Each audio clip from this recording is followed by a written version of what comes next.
disposable income left over, save a little. You tell me what minimum wage should be in your neighborhood.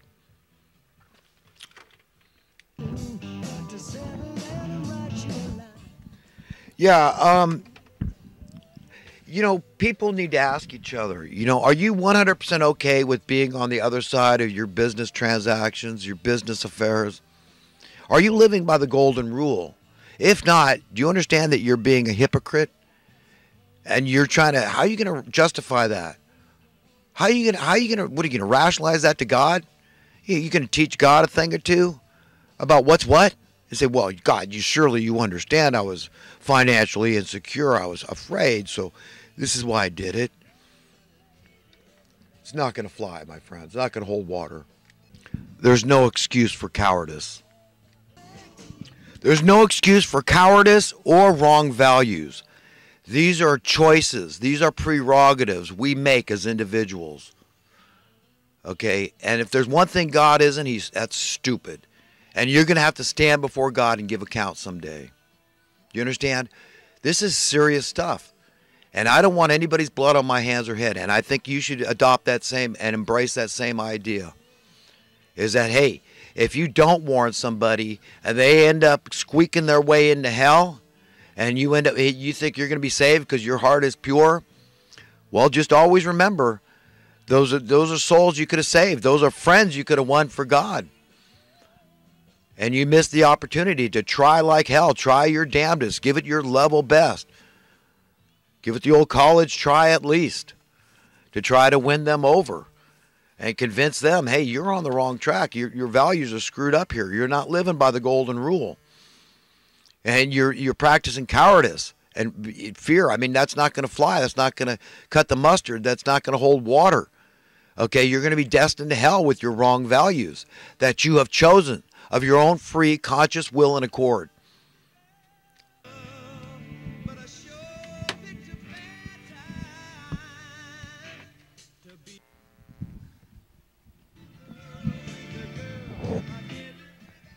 Yeah, I want to be very clear on why I do what I do in putting out this video series. And I do what I do in order to fulfill and comply with what God and decent humanity compels me to do. And that is to educate and empower in the ways I have been educated and empowered.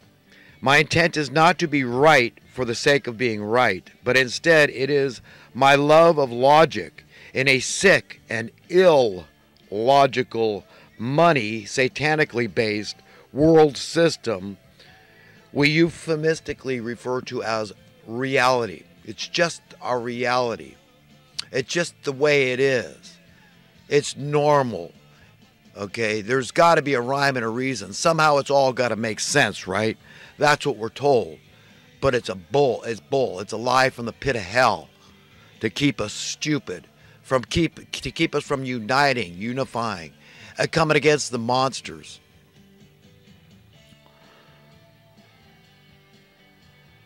Certainly, like everybody else, I can err, but I'm 100% willing to sit down and work out the mathematical facts, to do the math both literally and figuratively speaking. Yeah, that's all I'm after. I don't give a crap. What is being right? To what avail? How does that profit me? I don't give a crap. Okay, but if I'm making a valid, legitimate point in educating people, just understand, I'm not sitting here saying the answer is just keep raising wages. I'm saying let's get to the bottom of it. Who's manipulating our cost of living? You don't have to ask why. We know the motive. We know the incentive. It's to steal from you. It's as simple and cut and dry as that. Okay, it's just a roundabout way. We'll trick them, man. But now it's out. It's in your face, basically, like that bailout of '08. It was a takeover, man. One takeover after another. We had a coup in '63, and they had to cook us like the analogy of the frogs in the pot of water, slowly mesmerize us to sleep, and so they could cook us without us jumping out of the pot and revolting and say, oh, no, you're not taking us down. We see what you're doing. But we're late, man. We're late to this show. Even if today, man, we grab the bull by the horn and say, no more. No more currency debasement. No more national debt. Trump, get a payoff figure. We demand it. We say, you want to be reelected, all the Trump supporters?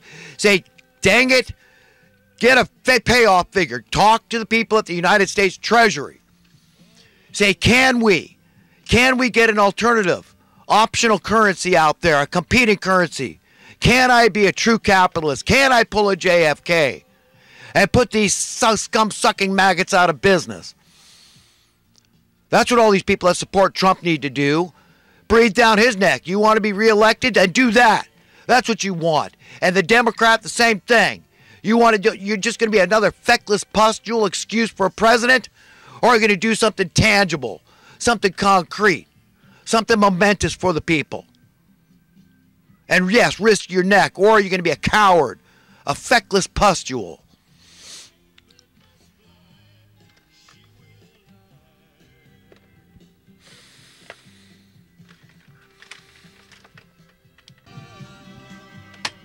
All right, friends, I'm going to go on to recent current events and talking points. And I want to start with Luke chapter 20, and I'm going to read verses 9 through 19. He went on to tell this parable. A man planted a vineyard, rented it to some farmers, and went away for a long time. At harvest time, he sent a servant to the tenants so they would give him some of the fruit of the vineyard. But the tenants beat him and sent him away empty-handed. He sent another servant, but that one also they beat and treated shamefully and sent him away empty-handed. He sent still a third, and they wounded him and threw him out. Then the owner of the vineyard said, "What shall I do? I will send my son, whom I love. Perhaps they will respect him." But when the tenants saw him, they talked the matter over. "This is the heir," they said. "Let's kill him, and the inheritance will be ours." So they threw him out of the vineyard and killed him. What then will the owner of the vineyard do to them? He will come and kill those tenants and give the vineyard to others. When the people heard this, they said, "God forbid."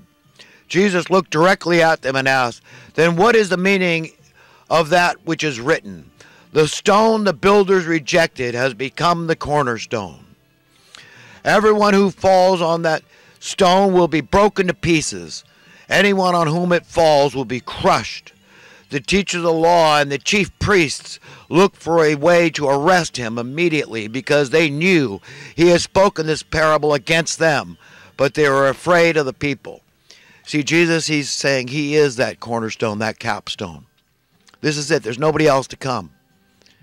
This is it, man. If you reject Christ and his teachings that are superseded by none, okay, then you're making a grave, foolhardy mistake.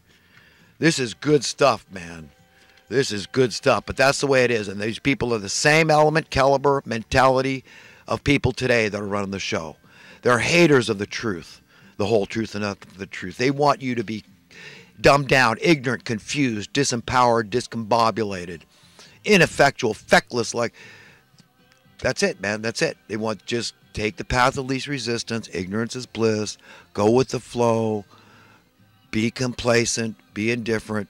It's about looking after old number one. Just adopt that social Darwinism, and it's dog eat dog, survival of the strongest, the fittest, which nowadays just means the most aggressive, and often those with the least conscience. Okay. That's the winning side in their mind. They're sick, man. But it's those same people that were running the show back then and today. And they control the money. They control the power. They control the authority. They control the policy. They control the game. You understand how they do it and what their motivation, what their incentive is. It's not a mystery.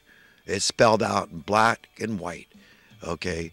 Children can understand the teachings of Christ, make perfect sense, very logical, very reasonable, very intellectual.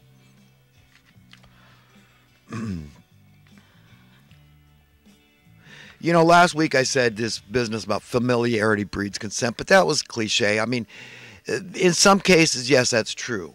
But, in a marriage, I don't think that's always true. I think if it's a good marriage and you're really the right person for each other, that familiarity will breed greater love.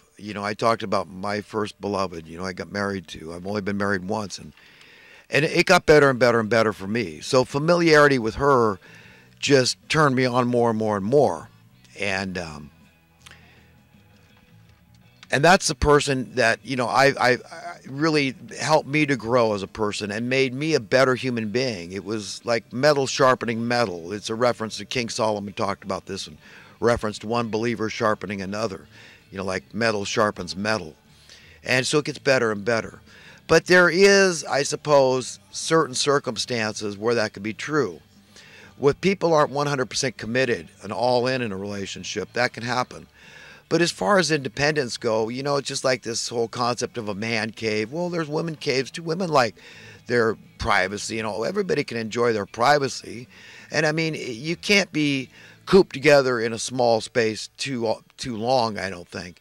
And it's going to be comfortable. Although you could. I mean, when people are really in love, they can do it. But there's still, why do it if you don't have to do it? So that's why I say, you know what? If I fall in love again, I am 100% good with her keeping her situation and me keeping my situation, holding separate residences. I mean, and I don't think familiarity would breed, it would breed the opposite of contempt. It would breed greater and greater love and respect. And if people just don't want to ever be apart, that's fine, but we're all apart sometimes. It's like that song by the Boss, right? Bruce Springsteen, Everybody's Got a Hungry Heart. I mean, you're going to miss your beloved. I mean, look how many people got to miss their beloved who's off in war and they're insecure about them dying or being maimed in the war.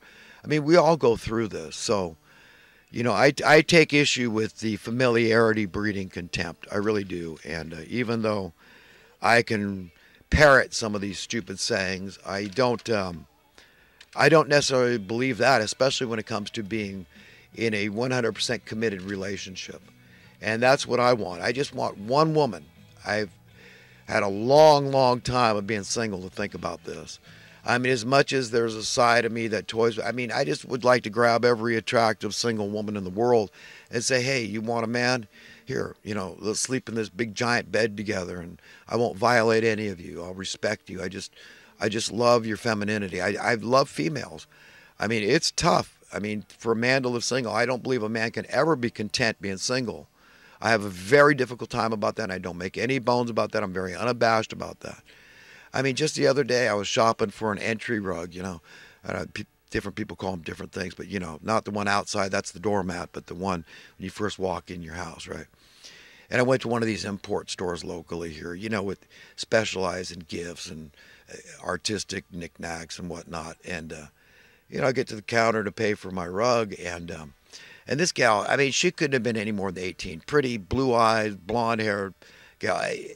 And you know, I could tell she was flirtatious. I mean, I have a hard time with that. I mean, you know, when a girl opens up the door for me to ask her out, I mean, but I can't do it. I mean, can you imagine the consternation I would face to date a woman like that? What would people, I mean, I'm way old. I'm probably, likely I'm older than her dad. Considerably older. But she, you know, being young and carefree, I mean, she was a giddy teenager. I mean, and she might find me attractive. A lot of girls are looking for that father figure type guy. It turns them on. I mean, I don't know. But I have a hard time personally. I mean, it's kind of embarrassing. I mean, family and friends, I mean, it shouldn't be that way. I think we put way too much emphasis on age discrepancies. I don't think it's that big a deal. I mean, there's nothing illegal about it. There's nothing immoral about it. There's nothing that in the Bible that says that's wrong. That's a sin or a transgression. But yet, you know, we self-censor because of the consternation we would face. So what's wrong with it? I mean, I deserve to be happy. This is a sweet young thing. I mean, but I'm going to wait because I got my eyes on one girl and she's worth waiting for. And I'm holding a torch for her. I hope, but, you know, given enough time and, you know, she'll shake me loose, just like my wife, my first beloved. I wasn't going to let the guys she was with shake me loose. I had one guy try to do that, and he was around my little girls, and I sensed something was wrong, and I watched my kids like a hawk, and it turned out my instincts were right. My intuition was right. He turned out to be a pedophile, a molester, and I very likely prevented my daughters from being molested by watching him like a hawk. And he tried to shake me off like a flea. And I said, oh, no, no, you don't, buddy. I'm looking after those kids. I mean, I would have walked through hell for them. In fact, I did walk through hell for them. And I thought I was going to die in the process of doing this. It cost me a lot of money. It cost me a lot of time, effort, stress to the hilt. And I walked through hell for my daughters, and I don't regret a moment of what I paid, the price I paid to look after my daughters this day. We're bonded, and the bond is unshakable, unbreakable.